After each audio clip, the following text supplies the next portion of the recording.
নমস্কার। আমার আদরের নৌকাতে চলো ভেসে যাই।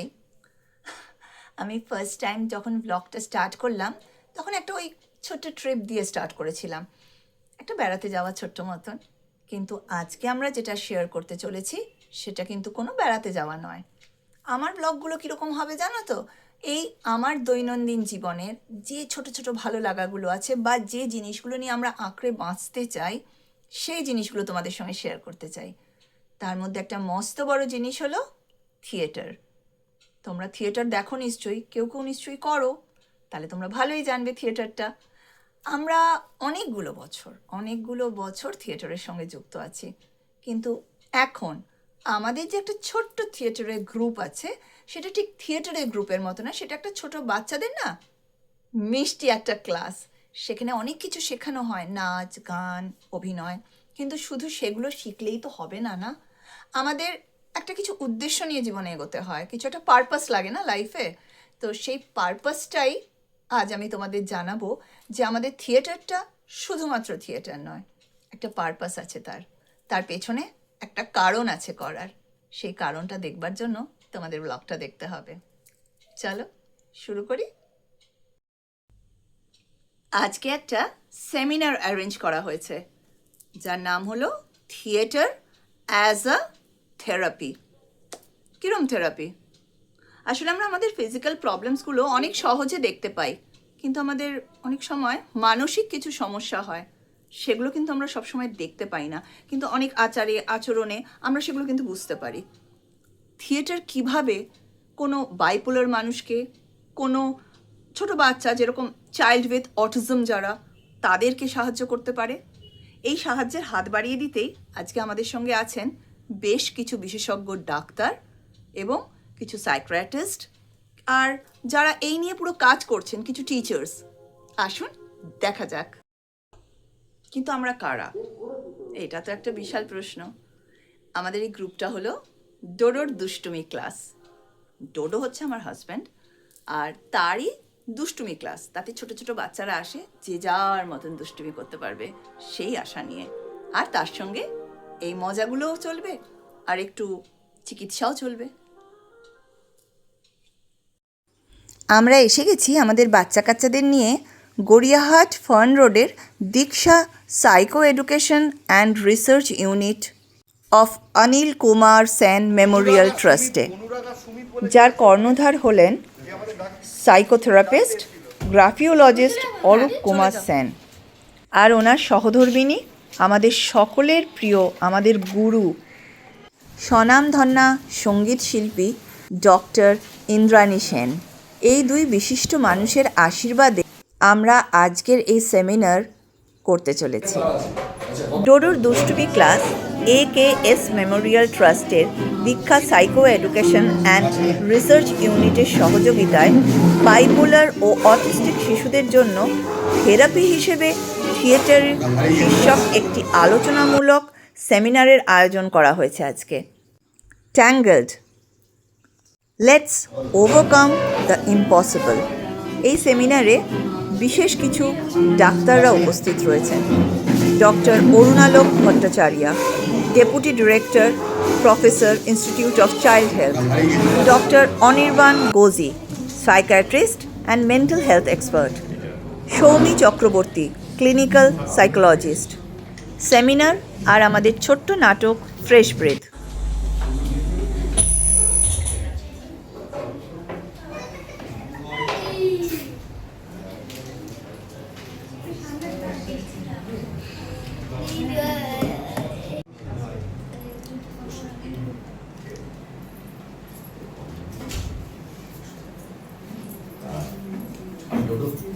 সবাইকে অদ্ভুত একটা নাম আমার স্কুলটা, ডোডো দুষ্টুমি। এটা অদ্ভুতভাবে নামটা তৈরি হয়েছিল। নামটা ছিল ডোডো স্মৃতি পার্ক।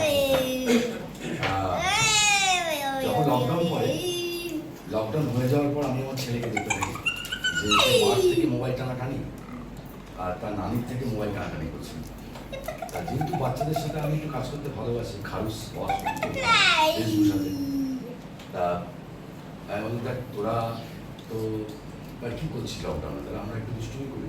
আমরা ছোটবেলায় কি টাইপের দুষ্টুমি করতাম, ওরা কি দুষ্টুমি করতিস অনলাইন, মানে কেউ গুজরাট রয়েছে, কেউ বিভিন্ন জায়গায় রয়েছে, তারা বসে অনলাইনে নাটক করছে। মানে আমরা পারবো না এই মিউট এইভাবে নাটক করতে হবে, যে যার বাড়িতে বসে কাজ করছে। যখন লকডাউনটা আস্তে আস্তে শেষ হচ্ছে, এবার আমি অফলাইন আসি, তো তার মধ্যে আমার এবং বাচ্চারা তখন বললো যে কোনো এই নামটা করছে। Education and Research Unit of AKS Memorial Trust 2002 সাল থেকে এই মানসিক স্বাস্থ্য এবং মানসিক সংক্রান্ত সব নিয়ে কাজ করে আসছে।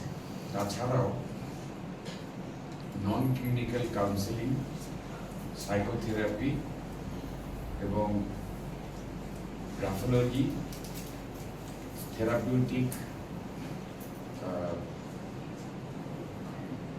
কাজের সঙ্গে পার্সোনালিটি ডেভেলপমেন্ট, এমপ্লয়াবিলিটি স্কিল এসব নিয়েও আমরা কাজ করে চলেছি। আমরা 1 বছরের একটা post graduate diploma in counselling Calcutta ইউনিভার্সিটির অ্যাফিলিয়েশনে করে থাকি। তাছাড়াও আমরা IMS ম্যাকাউটের অ্যাফিলিয়েটেড ইউনিভার্সিটি ওদের আন্ডার গ্র্যাজুয়েট এবং পোস্ট গ্র্যাজুয়েট স্টুডেন্টদের সাইকোলজি পড়ানোর দায়িত্বটা আমরা পেয়েছি। আর এছাড়াও আমাদের এই ডোডো যে জিনিসটা করছে, এটা একটা স্পেশালাইজ ব্যাপার, এটাতে আমাদের খুব একটা অভিজ্ঞতা নেই। তাই ডোডোকে বলেছিলাম যে ডোডো তুমি এটা করো, এবং ও যেটা করতে চাইছে থিয়েটার অ্যাজ আ থেরাপি, সেই ব্যাপারে ও বিস্তারিত বলতে পারবে। এবং ডাক্তারবাবু আছেন, উনি আরও এই সংস্থার সঙ্গে যুক্ত, আমাদের সংস্থার সঙ্গেও যুক্ত হলেন। আশা করছি যে ওনারা এবার অসংখ্য ধন্যবাদ শ্রী অরূপ কুমার সেনকে দেওয়ার জন্য। আমরা মূল বিষয়ে ফিরছি। তার আগে একটি ছোট্ট একটি ভূমিকা আপনাদের সামনে তুলে ধরব। আমাদের দৈনন্দিন জীবনে অনেক ওঠাপড়া থাকে, কারোর কাছে সেই প্রসেসটা সহজভাবে সলভ করতে পারে, এবার কারোর কাছে হয়তো খুব কঠিন, it's very difficult to solve. সেই কঠিনতম জট পাকানো সেই সমস্যাকে, যেটা এই পিকচারে এবং এই পিকচারে যেটা বোঝানো হচ্ছে, একটি মানুষ তার নার্ভসগুলো প্রচন্ড জট পাকানো, সে বুঝতে পারছে না কিভাবে একটি সমস্যাকে সমাধান করবে। সেই সমস্যাকে সমাধান করবার জন্যে আমরা একজনের কাছে সবসময় হাত বাড়িয়ে রাখি, সেটি হলো এক সৃজনশীল জগৎ। এই সৃজনশীল জগতে আছে নাচ, গান, আবৃত্তি এবং সর্বোপরি নাটক। এবারে আমরা জানি যে নাটক সবাই করে, কিন্তু এই স্পেশাল চিলড্রেনদের জন্য নাটক কিভাবে হেল্প করে, তাই জন্য আজকে আমাদের সেমিনারের বিষয় theatre as a therapy for bipolar and autistic children. কিভাবে এই বাইপোলার এবং অটিস্টিক চিলড্রেন, যাদেরকে আমরা বলি স্পেশাল চিলড্রেন, থিয়েটারের মাধ্যমে তারা কিভাবে নিজেদের ইমোশনস, নিজেদের থটস, নিজেদের টকিং, নিজেদের চলা ওঠা বসা, কিভাবে তারা নিজেদেরকে ডেভেলপ করতে পারবে থ্রু থিয়েটার, আজকে এই সেমিনারের বিষয়। এবার আমি ডেকে নিচ্ছি ডক্টর অরুণালোক ভট্টাচার্যকে, যদি তিনি কিছু মন্তব্য করেন। ধন্যবাদ। এখানে স্বাগত। এখানে অনেক মানুষ এসেছেন যারা খুব নীরবে কাজ করেন। আমি আলাদা করে তাদের নাম বলছি না, আমি সৌমিকে ডেকে নেব মঞ্চে। আমাদের আজকে যে বিষয়বস্তু, সেটাকে আমরা 3 ভাগে ভাগ করি। এটা আমি মনোলগে চাইবো যে ইন্টারঅ্যাক্টিভ বা ডায়ালগ হলে, কারণ সাধারণ প্রশ্ন আপনাদের মনে থেকে উঠে আসবে, সেই প্রশ্নগুলোর উত্তর আমাদের এখানে বিশেষজ্ঞরা আছেন। আমি বিশেষভাবে আমি বিশেষজ্ঞ মোটেই নই, তো এরা বিশেষজ্ঞ, তো এরা উত্তর দেওয়ার চেষ্টা করবেন, আমি একটু সাপ্লিমেন্ট করবো তাতে। তো প্রথম যেটা আমরা করবো যে আমরা অটিজম বা বাইপোলার বলতে কি বুঝি, ডক্টর অনির্বাণ সুদূর ব্যান্ডেল থেকে এখানে শুধু আমাদের ডোডুর ডাকে চলে এসেছেন এত দূরে এসে। উনি ইন্ডিয়ার প্রিমিয়ার ইনস্টিটিউট নিম্যান্স থেকে পাশ করেছেন এবং সাইকিয়াট্রি নিয়ে কাজ করেন। ডাক্তারবাবু রয়েছেন, ডক্টর সৌমি রয়েছেন, যে কোন মানুষকে কোথায় কিভাবে থেরাপির মধ্যে পাঠানো উচিত। উনি আমাদের ইনস্টিটিউট অফ চাইল্ড হেলথে যুক্ত আছেন, আমিও সেই হাসপাতালে যুক্ত। ওখানকার যে আমাদের একটা বিরাট নিবেদিতা সেন্টার চলে, সেখান থেকেও আমাদের মানে সেখানকার কর্ণধার বন্যা ঘোষ এবং ইন্দ্রাণী পালিত এসছেন আজকে ওদের সময় বার করে। আরেক ইন্দ্রাণী, ইন্দ্রাণী পালিত এসছেন। তো প্রথমে আমরা একটু জেনে নেব ডাক্তারবাবু থেকে যে খুব সংক্ষেপে যে আজকে যে আমাদের মূল দুইটি হাব রয়েছে রোগী, যে রোগী বলবো না, সরি, যারা একটু অন্যরকম, তাদের মধ্যে অটিজম, বাইপোলার, এই দুটো জিনিস। কারণ আমাদের ফিজিক্যাল এলমেন্টের চিকিৎসা প্রচুর হচ্ছে, কিন্তু যে মেয়েটা মোবাইল না পেয়ে সুইসাইড করছে, যে মেয়েটা বিনা কারণে একটা ন্যাশনাল ফিগার বিনা কারণে বাড়ি ছেড়ে চলে যাচ্ছে, 48 ঘন্টা পরে আবার ফিরে আসছে, কেন কেন এই জিনিসটা আমরা জানি না, এই জিনিসটা তো আমরা দেখছি না, চোখে দেখতে পাচ্ছি না, কিন্তু ঘটনাগুলো ঘটে যাচ্ছে মনের ভেতরে, যেটার কোনো বাইরের এক্সপ্রেশন নেই। তো আমি একটু ডক্টর অনির্বাণকে বলবো যে এই দুটো আপনি বসে বলতে পারেন, আমাদের আশা করি মাইক লাগছে না, তো একটু আমাদের খুব ব্রিফ করে দেন। তারপর নমস্কার, ডোডোদা এবং দা বলা যাবে না, ডোডো এবং ডক্টর অরুণের সঙ্গে আমাদের আমি ব্যান্ডেলে হলো, আমার বাড়ি শ্রীরামপুর, এদিকেও আসা যাওয়া আছে। যাই হোক, তো আজকে যেটা মানে মূল বক্তব্যের বিষয় সেটা হচ্ছে যে নাটক বা ড্রামা থেরাপি এগুলো কি কোনোভাবে এই ধরনের শোনা যাচ্ছে না, শোনা যাচ্ছে না, মাইক কি আছে? ঠিক যেমন এখনকার দিনে কথাটা ইউজ হয় স্পেশালি এবেলড, হ্যাঁ, ডিসেবল বা এই ধরনের কথাগুলো কিন্তু এখন ইউজ হয় না।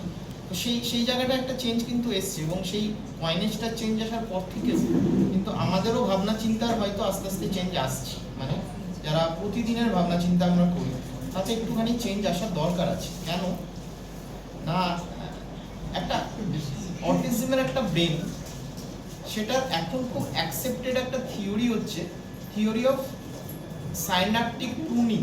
মানে আমরা যদি আমাদের ব্রেনটাকে একটা গাছের মতো ভাবি, একটা গাছ বড় হচ্ছে, তার অনেক ডালপালা সে মেলেছিল, এবার পাশের যে ডালপালাগুলো সেগুলো হয়তো শুকিয়ে যাচ্ছে, সেগুলো তেমনভাবে কাজে লাগছে না, তখন সে গাছটা কি করবে, সেই ডালপালাগুলোকে নিজেই ছেঁটে ফেলবে, ছেঁটে ফেলে তার যেগুলো বেশি সতেজ ডালপালা সেগুলোকেই সে বাড়ানোর চেষ্টা করবে।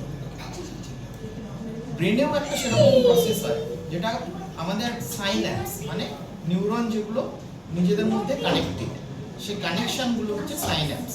আমাদের যাবতীয় যা ব্রেনের কাজ সেগুলো হচ্ছে সাইন্যাপস, মানে ওর মধ্যে দিয়েই আমাদের নার্ভ উদ্দীপনা একটা নিউরন থেকে আরেকটা নিউরনে যাচ্ছে, এবং আমাদের যাবতীয় যা কাজকর্ম এগিয়ে চলেছে সেইভাবে। এখানে এই যারা অটিজম নিয়ে ডায়াগনোসিস হচ্ছে সেই বাচ্চাগুলি, সেই ইয়েতে, তখন তাদের দেখা যাচ্ছে যে তাদের না ওই ছেটে ফেলাটা একটু কমে যাচ্ছে, তাই জন্যে তাদের মানে মানে ইভেন পোস্টমর্টেম স্টাডিতেও দেখা গেছে যে তাদের সাইন্যাপটিক কিছু স্পাইকস আছে, স্পাইকসগুলো সেটা একটা অটিজমের ব্রেনে বেশি পাওয়া যায়। অতএব সেই ব্রেনটা কিন্তু কোনোভাবেই ডিসেবলড আমরা বলতে পারি না, ডিসটর্টেডও বলতে পারি না, এটা একটু ডেভিয়েটেড, এটা একটা নিউরো ডাইভার্সিটি, মানে তারা আলাদা নয়, তারা আমাদেরই, তাদের জগৎটা একটু আলাদা।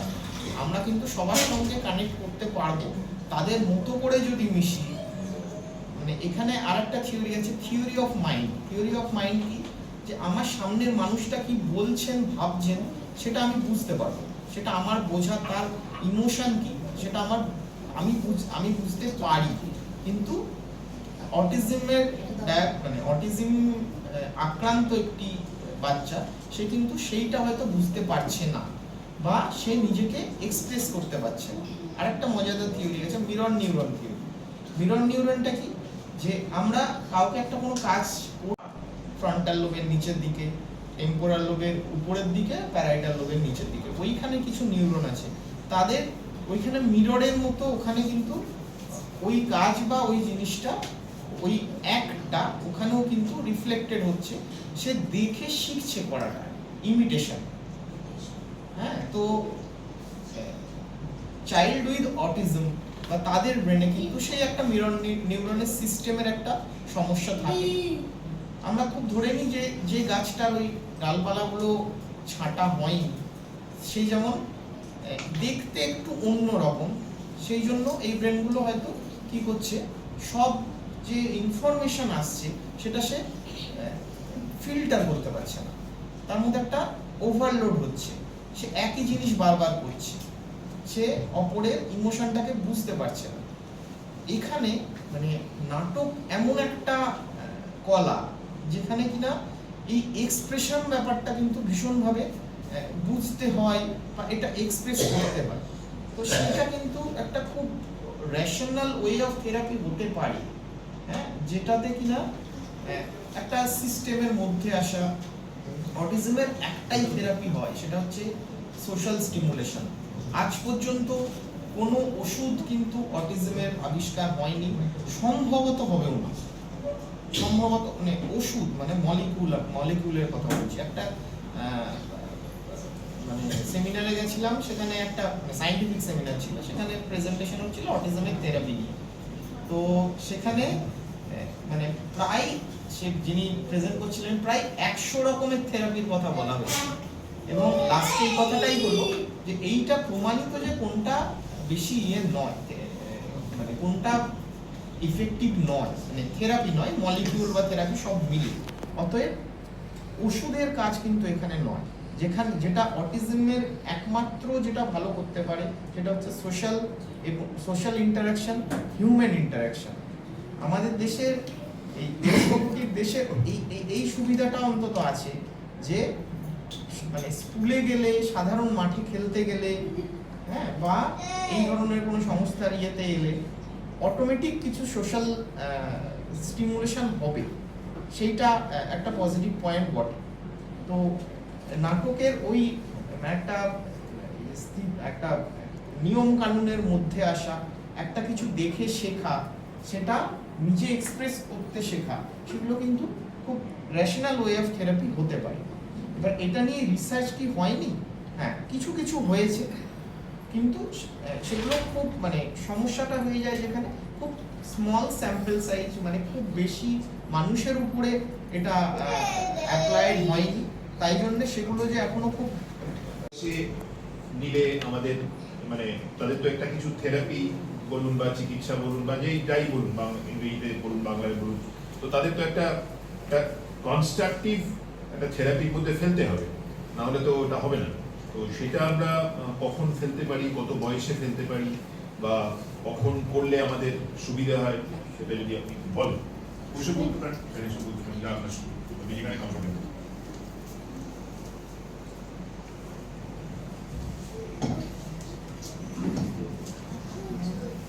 থেরাপি যদি আমি অটিজমের ক্ষেত্রে বলি, আর্লি ইন্টারভেনশনটাকে আমরা সবার আগে প্রায়োরিটি দিই। যত তাড়াতাড়ি আমরা সিমটমস বা রেড ফ্ল্যাগসগুলো অটিজমের ক্ষেত্রে আইডেন্টিফাই করতে পারবো, আমরা থেরাপির জন্য বাচ্চাটিকে তাদের ইন্টারভেনশনটা স্টার্ট করতে পারি। থেরাপির মধ্যে generally start with speech therapy and occupational therapy. তারপরে যদি তার দরকার হয় সেক্ষেত্রে স্পেশাল এডুকেশন, অকুপেশনাল থেরাপি আর স্পিচ থেরাপিটা খুব ইম্পর্টেন্ট। এরপর রোরদা যেরকম বলছিলেন যে একটা বয়সের পর গিয়ে তো আর অকুপেশনাল থেরাপি কোনোভাবে কাজ করে না, বা স্পিচ থেরাপিতে তারা হয়তো সেইভাবে আমরা ইমপ্রুভমেন্ট দেখতে পারবো না। তখন আমরা কি করবো বাচ্চাটিকে নিয়ে? তখন ড্রামা থেরাপি বা সাইকো ড্রামার একটা রোল রয়েছে, যেখানে আমরা বিভিন্ন ধরনের টেকনিক ইউজ করি। টেকনিকগুলোর মধ্যে বিশেষভাবে যে টেকনিকটা খুব ইম্পর্টেন্ট সেটা হচ্ছে একটা রোল প্লেইং টেকনিক, যেখানে আমরা বাচ্চাদেরকে বিভিন্ন ধরনের রোল অ্যাসাইন করা হয় এবং সেই রোলে কিভাবে তার ইমোশনটা এক্সপ্রেস করতে পারছে সেটাতে আমরা যথেষ্ট একটা গুরুত্বপূর্ণ তার দিক দেখা যেতে পারে। যেরকম ধরুন যার প্রচণ্ড একটা ইমোশনাল আউটবার্স্ট হয়, সেক্ষেত্রে সেই ইমোশনটাকে সে কীভাবে চ্যানেলাইজ করছে সেটা কিন্তু থ্রু রোল প্লেইং বা রোল রিভার্সাল, দুটো টেকনিক আছে, এই টেকনিকগুলো দিয়ে আমরা সেটা ইন্টারভিউ করতে পারি। এছাড়াও কিছু কিছু আরও টেকনিক্স রয়েছে, যেমন ইম্প্রোভাইজেশন রয়েছে ড্রামা থেরাপির ক্ষেত্রে, বা use of puppet or dolls through therapy, যেখানে হয়তো আমি খুব ডিরেক্টলি যেখানে আই কন্ট্যাক্ট একটা বাচ্চা করতে পারছে না, অটিজমের ক্ষেত্রে আমরা দেখতে পাই, তো using some doll or puppets এটা অনেকটা তাদেরকে হেল্প করে যে তারা ইমোশনটাকে কীভাবে চ্যানেলাইজ করবে through the puppet or doll. এইরকম কিছু কিছু টেকনিকের মাধ্যমে, ড্রামা থেরাপির মাধ্যমে আমরা ইন্টারভেনশনটাকে আরও বেশি তাদের জন্য আকর্ষণীয় করতে পারি এবং একটা সোশ্যাল অ্যাকসেপ্টেন্সের জায়গা তৈরি করা যায় through therapy. But we are not as satisfied like schooling. কারণ স্কুলে এত বাচ্চা, they are not looking after. এটা কি আপনি ও মানে নর্মাল স্কুলে দিয়েছিলেন? হ্যাঁ, আমরা নর্মাল স্কুলে গেছি। মানে আগে ও প্লে স্কুলে ছিল 1 বছর, তারপরে আমরা ওকে যেহেতু ওকে ডক্টরও প্রেসক্রাইব করেছিলেন, ওকে বড় স্কুলে দিয়ে ওকে বড় স্কুলে দিয়ে। একটা সুন্দর প্রশ্ন, যে এদের আপনার পরিবার এবং দুজনেরই কাছে আমাদের প্রশ্ন থাকবে যে 30টা বাচ্চা কিন্তু খুব বেশি নয়। আর আপনার প্রশ্নটা এখানে কেউ সেরকম ইমপ্রুভমেন্ট এখনো আসছে না। বা আপনি মনে করছেন যে কেয়ারিং ভালো হচ্ছে? হ্যাঁ, মানে কারণ ওকে দেওয়া হচ্ছে ফর সোশ্যালাইজিং, কারণ ওকে সোশ্যালাইজিংটা বেশি দরকার। সেই সোশ্যালাইজিংটা হচ্ছে না, বিকজ মানে এদের সাথে সোশ্যালাইজ করার জন্য তো অন্য বাচ্চা, সাধারণ বাচ্চাদের টিচিং এর জন্য ও আসেন আর কি, কারণ আমরা কিন্তু টিচারকে বলেওছি হ্যাঁ। যখন পিটিএম রিট্রিট হয়, হ্যাঁ। আমরা বলেছি যে ওরা বলে যে মানে অটিস্টিক ব্যাপারটা মানে ये क्या होता है, ये पता ही नहीं है क्या है, হ্যাঁ। they don't even know এইটাই about the সমস্যা। subject. টিচিং কারিকুলাম বা তাদের স্টাডি ইয়েতেও সেটা নেই। এই যে বলছিলাম যে আমাদের কোনো সিস্টেম নেই যে যেখানে হতে পারে। তাহলে একটা জিনিস হচ্ছে যে যারা টিচার আসবেন স্কুলে, তাদেরও একটা প্রপার ওরিয়েন্টেশন থাকা দরকার। আচ্ছা, এটা গেল নাম্বার অফ স্টুডেন্ট হিসেবে আপনি বলছেন যে 30 ইজ ফাইন। যদি ফাইন মানে আমি কখনোই ফাইন করছি না, বাহ। ইনক্লুশনটা দরকার। মানে হয়তো আপনি এখন চোখে দেখতে পাচ্ছেন না টাইম হবে, কিন্তু যাচ্ছে সেটাই বড় কথা। হ্যাঁ, ও কিছু হচ্ছে না তাহলেও কিন্তু সোশ্যাল স্টিমুলেশন আর 30টা আর 29টা বাচ্চাকে দেখে কিছু না কিছু হবে, অন্য সেকশনে দেখে হবে। অতএব এটা অনেকটা টাইম টেকিং। অধৈর্য এই জার্নিটা বাবা মার অধৈর্য হয়ে পড়েন সেটা অস্বাভাবিক নয়, ঠিক আছে, কিন্তু এখানে সময় দেওয়া ছাড়া উপায় নেই। হ্যাঁ, এবারে 30টা কি গাইডলাইন কি আছে আমার সেটা এই মুহূর্তে সত্যি জানা নেই, কিন্তু মানে টিচারদের একটা এরকম ট্রেনিং দরকার। এটা কথা হচ্ছে একটু মানে একটা আইডিয়া থাকা দরকার যে এই বাচ্চাদের কিভাবে আমি ট্যাকল করতে হবে। মানে সাধারণ বিহেভিয়ারাল ম্যানেজমেন্ট সেই ব্যাপারগুলো কিন্তু সবাই। আর আমাদের মনে হয় যে এটা আমি ইন্টারাপ্ট করছি যে যেহেতু স্পেশাল বাচ্চাদের নেওয়া হচ্ছে উইদিন দ্য স্কুল, কারণ এতটা বড় স্কুল যখন মানে স্কুলের মধ্যে অ্যাটলিস্ট যাতে থেরাপি দেওয়ার মতো সুবিধাটা থাকে, তাহলে এই স্পেশাল বাচ্চারা কারণ কিছু কিছু পিরিয়ডস যেগুলো থাকে যেগুলো এই বাচ্চারা করতে পারে না বা করে না, they are not interested in those periods, তো তখন থেরাপি না, স্কুলে থেরাপি তো হয় না, মানে হয় না আর কি আলাদা করে। হ্যাঁ, মানে এটা কিন্তু অনেক স্কুলে সেরকম ব্যবস্থাটা হ্যাঁ, করে, আছে আছে এরকম আছে। সেইটা করা উচিত। একেবারেই মানে প্রতিটা মানে ওদের ক্লাসের আরো 19টা বাচ্চার সঙ্গে মানে কিছুটা এখানে যেমন ঘুরে বেড়াচ্ছে বা বসছে, হ্যাঁ, সেটাও যদি করে সেটাও না, এটাও ম্যাক্স এই সময় এটাই করেও বেশিরভাগ। আর যখন ওটা পড়ানো হয় তখন কিন্তু ওটা করে, ওটা করে। হ্যাঁ, তখন ওটা Just to হয়। summarize for the interest of time for everyone, আমাদের মেইন সাজেশনটা যেটা what we are looking for is এখন যেহেতু সেই স্কুলের ডিসিপ্লিন ব্যাপারটা কি মানে what is school এবং ওই বোঝটা আসেনি, তাহলে should we concentrate on more therapy sessions rather than school? মানে থেরাপি সেশন নাকি স্কুলে একটা না, স্কুল দুটোই কথা বলে ওটা অনেক ছোট, এবং যখন এই বাচ্চাটা বড় হবে, মানে বড় মানে আমি বলছি 10, 11, 12 মানে অ্যাডোলেসেন্স পিরিয়ড, তখন অনেক সময় দেখা যায় সে সবার সঙ্গে মিশতে পারছে না। হ্যাঁ, আর অন দি আদার সাইড যারা একেবারে নর্মাল বাচ্চা, এই ধরনের বাচ্চারা তো একটু ইন্ট্রোভার্ট হয়, সবসময় সব কথা বলে না, তো ইন দ্যাট কেস তার একটা ইনফিরিয়রিটি কমপ্লেক্স তৈরি হয়। হ্যাঁ, তো সেক্ষেত্রে কি করা? বুলিং ব্যাপারটা একটা সামাজিক ব্যাধি, এটা কিন্তু বুলিং এর একটা স্ট্রিক্ট রুল একটা স্কুলের ম্যানেজমেন্টে থাকতেই হবে। আর 2 নম্বর যেটা ইনক্লুশন ব্যাপারটা কিন্তু ওয়ান ওয়ে নয়, এটা 2 ওয়ে।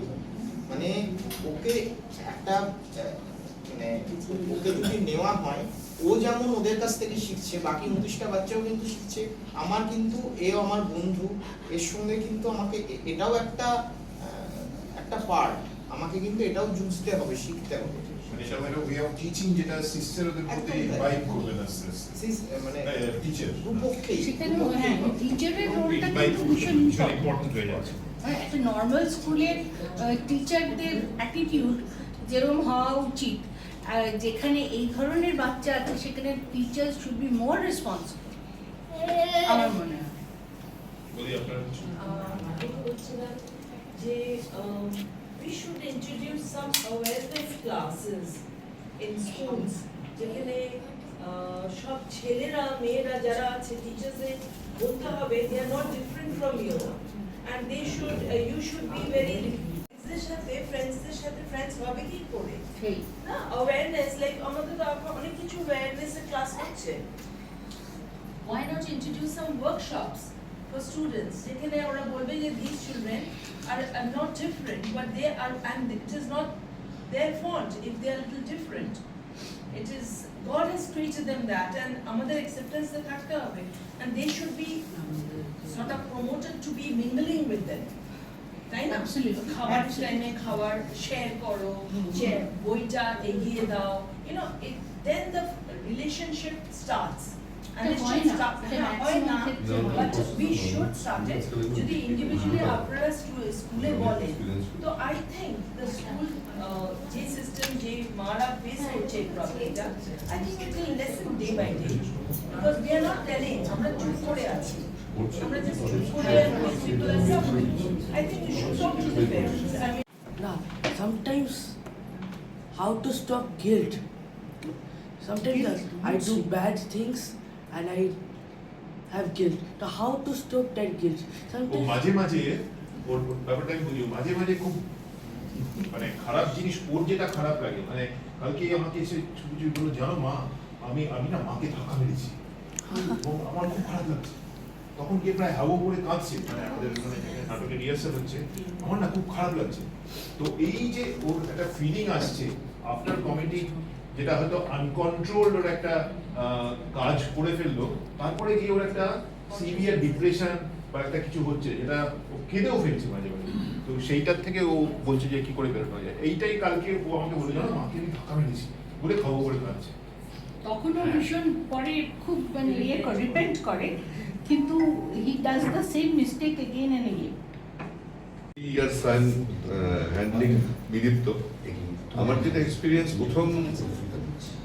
আমাদের এখানে যে এনভায়রনমেন্ট সেখানে অ্যাওয়ারনেস সবচেয়ে কম এতটাই কম যে আমরা ডায়াগনোসিস হয় না কলকাতা শহরে আমি 25 জন ডাক্তারবাবুকে ঘোরার পরেও ডায়াগনোসিস হয়নি কেউ আমাকে বলছে তোমার ছেলে বোবা কেউ আমাকে বলছে তার কানে শোনে না কেউ আমাকে বলছে যে ল্যারিঙ্গোফেজিয়াল প্রবলেমস আছে এগুলো দেখো স্যার যেটাতে আছেন এখন নিভান্সের একজন ডাক্তারবাবুর সঙ্গে কনসাল্ট করার পরে আমি প্রথমবার জানতে পারি যে case of autism at that period he was 2.5 years 2.5 বছর 2 বছর 1.5 বছর ধরে আমি ঘুরে গেছি কলকাতা শহরে সেখানে আমরা ডায়াগনোসিস করাতে পারিনি almost predate school there was a special educator কিন্তু অ্যাট দ্য ক্লাস 5 যখন পাস করলো ছেলে তখন বলা হলো যে আমাদের স্পেশাল এডুকেটর আছে কিন্তু স্পেশাল কেয়ার নেওয়ার মতন আমাদের পরিবেশ নেই you better take him to some other school যেখানে একটা টিচার্সদের মধ্যে অ্যাওয়ারনেস বাড়ায় যে এদের স্পেশাল কিভাবে কেয়ার নিতে হয় কেন ওয়ার্কশপ হোক কোনো ক্লাসেস থাকে রেগুলার এগুলো যদি হয় আমাদের সবারই ভালো হবে আর লাস্টলি আমি বলবো ওরা কিন্তু একটু অন্যরকম হয় এটা কিন্তু একেবারে অন্যরকম they are very sentimental they are very emotional, অনেক ভালো অনেক বাচ্চার থেকে। তাদেরকে যদি আমরা সেই ভালোবাসা দিতে পারি, আমরা কিন্তু খুব ভালো রেজাল্ট পাই। কেউ বুঝে না, ভালোবাসা দিতে হবে, ভালোবাসা দিতে পারলে খুব ভালো রেজাল্ট পাই, এটা আমি দেখেছি আমরা দুজনেই সেভাবেই। আরেকটা জিনিস সরি টু সে ইউ, যদি কেউ মানে আমরা সবাই কারোর উদ্দেশ্যে বলছি না, অনেক প্যারেন্টসরাই যেটা করে থাকেন, যেহেতু আমার ছেলে স্পেশাল, অনেক ওকের সাথে তাকে নিয়ে যাব না, বাড়িতে রেখে চলে যায়। আমি দেখেছি যে ওকে নিয়ে গেলে আমাকে আর আমার মিসেসকে দুটো লোকে বলবে, আরে তোমার ছেলে এমন, সোশ্যাল স্ট্যাটাসটা আমার কমে যাবে। It should not be the way. আমার মনে হয় এটা উল্টোটা হওয়া উচিত। আমার যেটা মনে হলো সেটা আমি বললাম। Thank you. কোন সংস্থায় আছো? আমি আছি ক্যাপজেমিনিতে। মানে আমাদের কোম্পানির সিএসআর অ্যাক্টিভিটিস হয়, তার মধ্যে একটা পার্ট হচ্ছে ডিসেবিলিটি, ফিজিক্যাল ডিসেবিলিটি, আর একটা পার্ট হচ্ছে এই অটিজম বা এই ধরনের বাচ্চাদের নিয়ে কাজ করা হয় না তা নয়, কিন্তু মানে এই কাজটা করা হয় মূলত তাদেরই জন্য যারা আন্ডার প্রিভিলেজ, যাদের কাছে কোনো রকম মেডিকেল অ্যাক্সেস বা হসপিটাল অ্যাক্সেস, এই ধরনের থেরাপি যারা অ্যাফোর্ড করতে পারবে না তাদের জন্য মেনলি। বাট একটা জিনিস যেটা হয় সেটা হচ্ছে আমরা এই ধরনের ছেলেদের ভবিষ্যতে রিক্রুট করি, এই ধরনের ছেলেদের ট্রেন করে ভবিষ্যতে রিক্রুট করি। আচ্ছা, হ্যাঁ, 5% না কিন্তু আমাদের কর্পোরেট একটা টাকা পয়সা ইয়ে থাকে না, সেটা সিএসআর অ্যাক্টিভিটিস। হ্যাঁ, সিএসআর অ্যাক্টিভিটিস এর কোনো ইনস্টিটিউটকে তোমরা টার্গেট করেছো যে এখানে টাকা দেবো মেন্টাল ইয়ে, সেরকম কিছু কোনো কর্পোরেটে হয় বলে শুনেছো কি?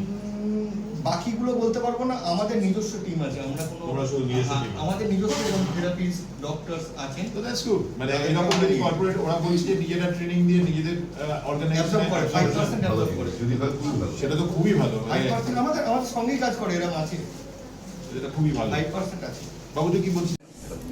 এটা রবীন্দ্রের হাতে বানিয়েছে। আমি গামছাটা পরাই না, মানে ওই গামছাটা গলায় গামছা নয় কিন্তু,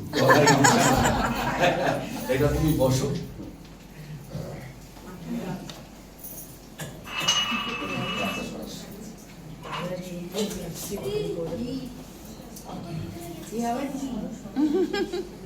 একদম সর্বনাশ কেন, আমি আর বলতে পারছি না। কি হয়েছে তোর? অনেকক্ষণ বসে আছি। নিচে বস।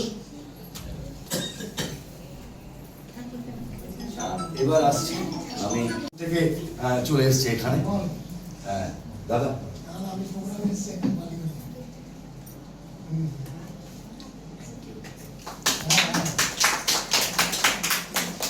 খুব সুন্দর, এটা খুব সুন্দর। রোববারে সন্ধ্যেবেলা সবাই এলেন, এই যে একটু অন্যরকম কথা হলো না, এটাই অনেকটা অন্যরকম কথাটাই অ্যাওয়ারনেস, এটাই খুব ধীরে ধীরে বলা যাবে।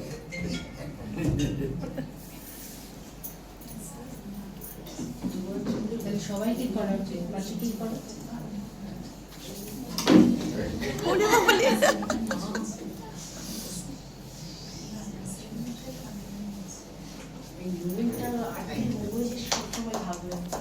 এবার আসি দাদা।